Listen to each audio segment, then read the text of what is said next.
I am Dr. Aisha Bashiruddin, an educationist, researcher, and writer. Welcome to the 9th presentation video based on my research on Muslim women in America. In the last presentation video, I presented the analysis of theme 1. Today, I'm going to begin the analysis of theme 2 with specific focus on the baby boomers. Don't go yet. I'll be back in a minute. To watch the upcoming presentation videos, subscribe to my channel and press the bell icon. The second theme that emerged from the data is about forging of Muslim identity in day-to-day practices, which include how these women find religious identity to be important to them, their families, and friends, and how religion plays a role in their important decision-making. Furthermore, it looks at their relationship with Allah and their ways of practicing what pleases Him. 3 sub-themes that emerge from the data are connection with Allah, representation of the identity through physical appearance, and drawing boundaries. Though each of the women of the generation of baby boomers had unique connection with Allah, however, they all deemed their relationship with Allah very important in their daily lives.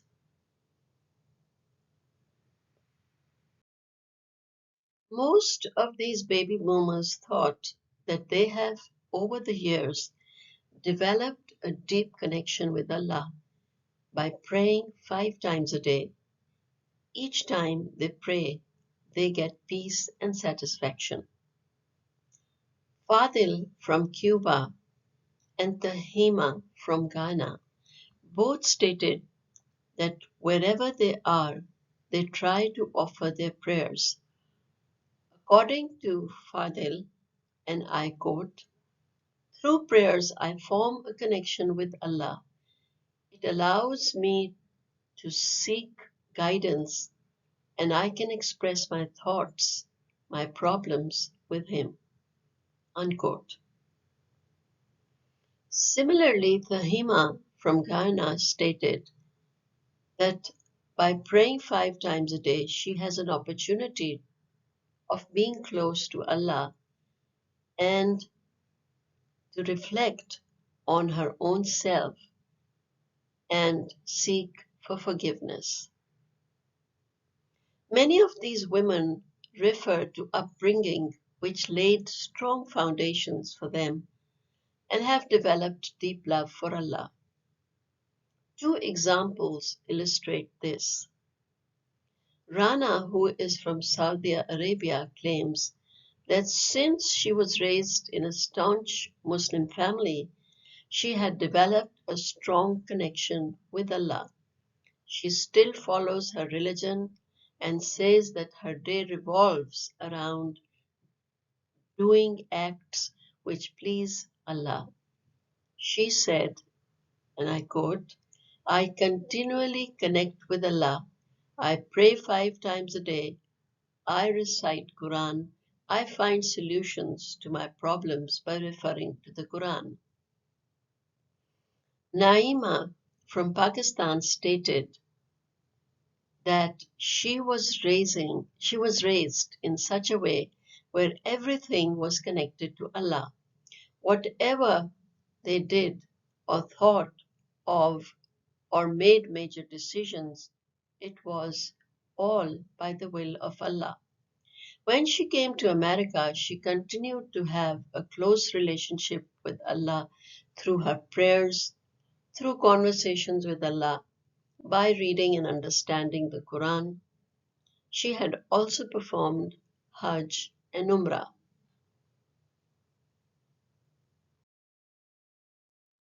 For some women, prayers and understanding of the Quran, and following it was deemed a strong connection with Allah. Kanika, who is from Africa, stated, and I quote, "My world revolves around Quran. Whatever I want to understand, I take guidance from Quran. My husband and I always read the Quran together and read its translations and discuss it with each other." Unquote. Basima from Cuba and Fari from Ghana state that they are always connected with Allah because they try to understand what Allah teaches them in the Quran. Another very important way of connecting with Allah is stated by several women, which is by practicing mindfulness. Hadia from Syria speaks of her connection with Allah. She says, and I quote, "I want to please Allah. I focus on what I need to do to please Him." In the same way,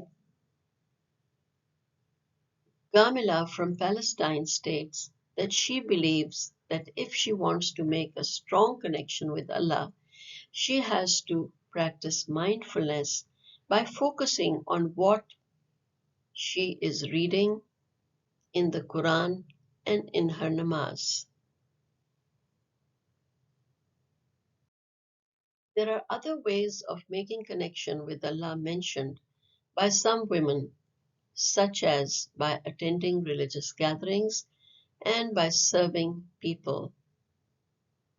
For example, Shamim from Pakistan states, and I quote, "I forge connection with Allah by attending religious gatherings in the masjid or in somebody's home and by serving people."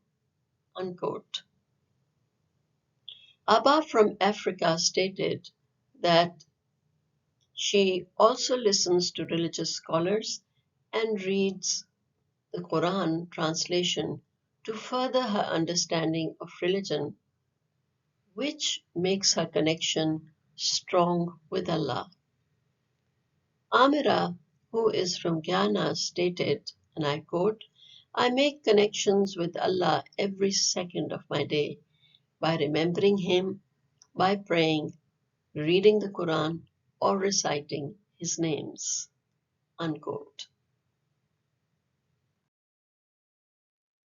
Most of the Muslim women in their day-to-day practices used their physical appearance as a way of expressing their identity. Many of them wore hijab. Some of them said that they would cover themselves, and some Muslim women chose not to wear hijab. Most of these women wore hijab and dressed modestly. Some covered themselves with a dupatta or shawl. Kamila from Palestine stated that they live in a country where Islam is a minority religion and therefore it is very important for them to look like a Muslim. She stated, quote, "My appearance signifies my identity as a practicing Muslim woman." Unquote. She wears a long coat and a hijab. She narrates that many a times people would ask her about wearing hijab.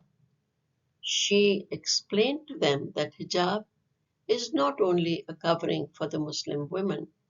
She said, and I quote, "Hijab has deeper meaning for us. It is not that we want to look different. It is the way of life." Likewise, Nalo from Nigeria thinks of it as an identity maker in a country where there are so many religions. It represents the Islamic virtue of modesty for her. Jannat from Cuba states that her modest dress and her hijab represents her religious beliefs. Sultana from Pakistan and Bisma from Cuba proclaims that they live by their Muslim identity. Basima from Cuba states that she has very close connection with Allah, which is evident from her dressing up modestly, praying 5 times a day, and observing fasts in Ramadan. Some women also express that for them their Muslim identity is important along with their ethnic identity. For example, Basima from Pakistan states, and I quote, I wear my own traditional clothes, shalwar kameez and dupatta, wherever I go.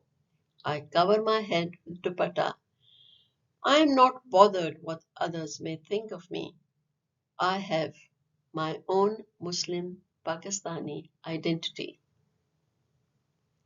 Unquote. She narrated that she worked in a store and she dressed up the way she normally dresses. She feels that she must please her Allah and hence it does not make a difference to her if people look at her in a strange way. Most of these women negotiate their Muslim identity by being part of the societal fabric, yet by drawing some boundaries. So they talk about drawing boundaries between themselves and others around them.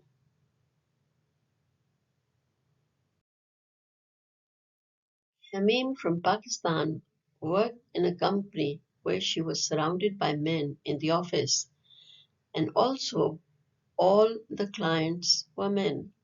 She said, and I quote, I have developed professional relationships with them by staying within the boundaries that my religion has set for me. Unquote. For example, she went to parties where many a times she was offered alcoholic drinks, which she declined very courteously. Hadia from Syria also said that she tried to be with people. She volunteered in her children's school, and when 9/11 happened, everyone hugged her and said that they were with her. She should not worry about anything. However, she had her limitations and she had set her boundaries. Gamila said, and I quote, Hijab does not separate me from people. I am living in the same society, but I have my own true self, my own values and practices. Unquote. She is involved in many community organizations and she works in a community for Muslims, which are communities within a larger community. Other narratives show that many of these women learned Quran from other sources. For example, Salma from a Pakistani family states that she joined the Quran class in Islamic Center where she was able to read the Quran with English translation. Adiba, also from a Pakistani family, narrates that she joined a youth group in her masjid, which was instrumental in her identity construction as a Muslim woman. She states, and I quote, by being part of the youth group was very beneficial because I could recognize and develop my identity as a Muslim woman. Many of the narratives reveal the influence of media in learning and understanding Islam. One of the examples is that of Adila, whose family belonged to Trinidad. She stated that all of her family on weekends watched Islamic programs and movies. Then they discussed some of the concepts that came up and tried to find explanations. Furthermore, she said that she started learning more about her religion and identity by looking up answers on the websites and blogs in which her mother helped her. Razia, who comes from an African family, said that her mother would play an audio of some surahs on her phone and she would listen to them over and over again to memorize them. Later, along with her mother, she would listen to the Quran on her cell phone and the translation in English. She narrates, and I quote, "Sometimes we would watch Islamic movies." Jeanette, whose parents come from Ghana, also found it interesting to watch Islamic videos on YouTube. Her mother looked for these videos and then she and her siblings would watch them. Some of the narratives show that these young women were guided by their teachers to watch lectures on Islamic websites. Janet's teacher in the masjid directed her to a website where she could listen, read, and understand Quran. She used that site whenever she had the time.